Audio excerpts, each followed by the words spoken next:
everyone, Jennifer here. Here is part 2 of the reader questions answered videos for this week. Part 1 was on Monday and we discussed many of the questions from the tidy videos as well as questions about jewelry that I have been receiving a lot lately. So in this portion of the video I'm going to jump right ahead with some of your questions that you have sent me over email. Marissa K writes, my question for the next video is, what would you say to those of us who weren't brought up by well-off parents? I think it's a lot easier to be chic and know how to behave if you were taught that kind of behavior in childhood, but what if you never went to restaurants, hotels, official parties as a child? If your parents were very down-to-earth people who didn't think much of the way they dressed or ate because they had to work hard to put food on the table, what would you say to their daughter, let's say a young woman in her 20s who's just graduated, got a job, and can afford a higher standard of living but is troubled with the sense of insecurity that she will do or say something improper because she still feels out of place in chic places? I mean, if it hasn't become a habit in your childhood, it's not easy to get used to. How can a person make it easier? I feel it can be difficult to a lot of people with a poorer background. Thank you. Wow.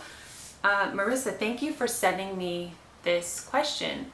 This is such an important question, I think, and I believe a lot of people responded to you on the thread on the YouTube channel, so I thought that was kind of neat. I'm going to bring in my book Polish Your Poise with Madame Chic for this one. This is the third book in the Madame Chic series, and this book really addresses that question perfectly, I think. So basically she's asking what happens if you were not brought up in a well-to-do household, if your parents didn't expose you to the arts or chic experiences or things like that. I just want to say I wasn't raised in some lavishly wealthy household when I was a child. I had an experience that many Americans do across America, and I certainly was not raised like a Hilton or anything like that. What I am very fortunate to have had are, I have wonderful parents, and they exposed me and my sister to the arts. I remember we would get dressed up and we would drive into the city being Los Angeles, and they would take us to see plays and musicals, and we would see art exhibits. And so my parents, really, is wonderful that they exposed us to that. We would go to fancy restaurants on occasion. I remember when I was a child, I think I was an early teenager, that my parents took me to Spago, Wolfgang Puck's restaurant, and I will never forget that meal. It was like one of the best meals I've ever had in my life. So they did expose us to it, not on a regular basis, but we did have exposure to it. I am so indebted to them for just caring so much about us and just trying to enrich our lives in that way. So I am very fortunate to have had those experiences. However, what my point is that I don't want people to equate living chic and having poise and the ability to cultivate poise with money or material wealth or a certain background or a certain family that you need to be born into, because that is just, it simply is not the case. And in Polish Your Poise with Madame Chic, there's a whole section in here on how it doesn't matter where you came from, who your parents are, how you grew up. It doesn't matter even how you were 5 minutes ago. The minute you decide to cultivate poise, the minute that you decide to live a chic life and to live a beautiful, passionate life, that's the only minute that matters. And then going forward is where the journey really begins. So we can't control what our past was like. And it sounds like you had very loving parents who worked very hard for you and your family. And yes, maybe they didn't take you to see plays or to go to nice restaurants. So it sounds like you feel a bit self-conscious now as an adult when you do them. So I would just say, do your best to let that self-consciousness go and enjoy this exciting journey that you have ahead of you, where you've decided to make these things a priority in your life now. I just honestly, and you know this, you see this in the news all around us, money does not buy class. It certainly does not buy class. It does not buy poise. It does not buy chicness. I've had so many examples recently. I was looking at an article. There were the races recently in England, not Ascot, but now I can't remember which one it was. Anyway, it's supposed to be a classy affair. Everyone wears their hats and their dresses.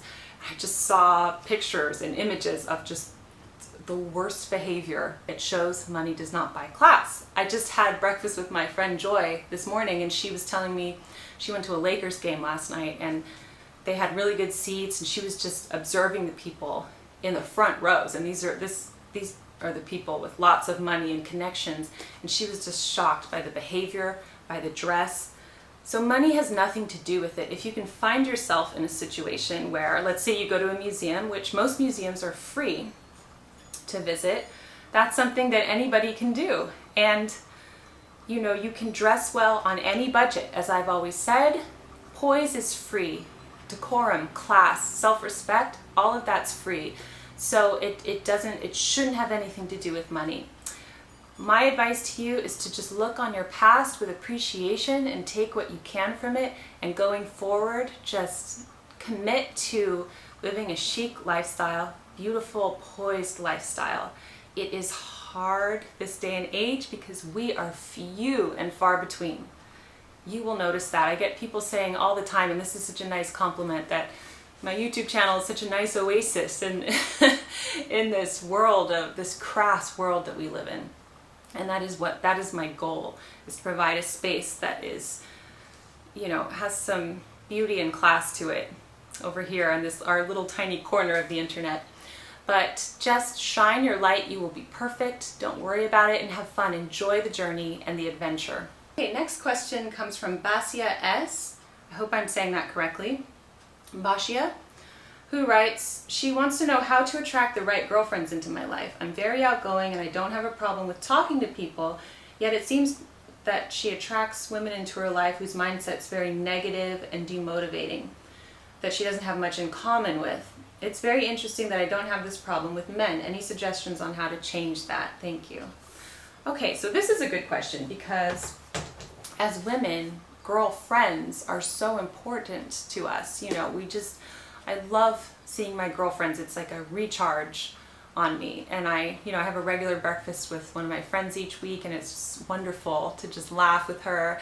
I see my friend from high school a lot when I go home, and it's just, we get breakfast. I like to get breakfast with my friends. Or I'll have game nights with my friends who you met on my game night video. So it's very important to have strong female friendships in your life. And what I would suggest to you is, just like I'm always saying, quality over quantity. It's more important that you have a few really high quality friends who are like-minded and who you can just really connect with on a deep level, than to have tons of friends that are just shallow friends, you know. And of course we have a lot of friends on Facebook, for example, or we have friends that we see every now and then, but it's important to have like a solid core of girlfriends, even if it's just one, you know. That's sometimes all you need. So where can you meet these people?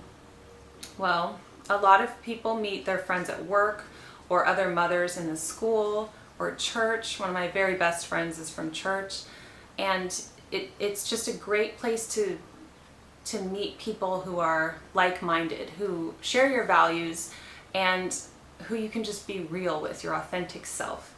So I would really recommend that you be patient, and if you're finding that the women in your life are really negative and demotivating, as you said, or maybe catty or bring you down, life is too short. I wouldn't have time for people like that, unless it's a really old friend and there's something going on there, you know, you could get to the bottom of it. But it is important to surround yourself with people who you love and who uplift you and make you smile and laugh. So I would just recommend looking in those places in your life.